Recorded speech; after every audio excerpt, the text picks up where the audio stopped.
Dr. Hannah Root from Highland Family Medicine is with us this morning. Doctor, thank you for a few minutes. Good to see you. Good to see you too. Thanks for having me. We've got kind of a tough topic. Our graphic says medical orders for life-sustaining treatment. We're going to get to that, but first I want to ask you about this notion of talking about death and why it's important for family members to be bringing it up from time to time. As a doctor, my job is to take good care of my patients throughout their lives, as well as help uphold their values and dignity at the end too. We have a lot of tools in medicine, but not every tool is the right fit for every situation. So we talk about medical orders for life-sustaining treatment. The acronym is MOLST, and there's actually a form, right? How does it work? Yeah, so I actually have one here. The MOLST, it's a bright pink form. It helps communicate the goals and preferences of seriously sick patients at the end of life.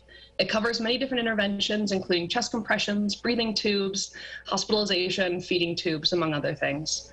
Many, but not all, seriously sick patients don't want any or all of these and would prefer a more natural and calm death when the time comes, but it depends on the person. Without a form like this, all medical professionals are obligated to do all heroic measures, which, as I said, might not be the right situation. After it's done, it becomes part of the permanent medical record, but it can be changed if anything changes in your life. That's good to know, and obviously the way you've described it, this is a really important form for people to have filled out. The question is, who should be thinking about filling one of these out? Yeah, so this form isn't for everybody, but I recommend it be done by patients and people with advanced chronic conditions, with a poor prognosis, and by anybody in long-term care like a nursing home.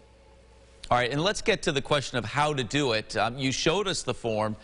How do we get our hands on it? How do we talk to our doctor about it to sort of go from thinking about this to actually making it happen?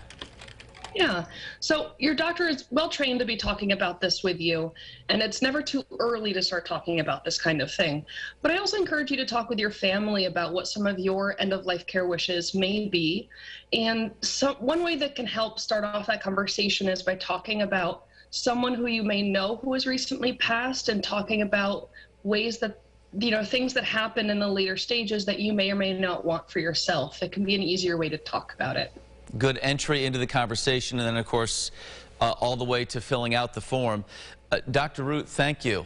It's a really important conversation and a new acronym for many of our viewers, MOLST, Medical Orders for Life-Sustaining Treatment. Again, thanks. Appreciate the time. Thank you, Mark. If you missed any of this conversation, we'll have it online as well. Look for it at rochesterfirst.com.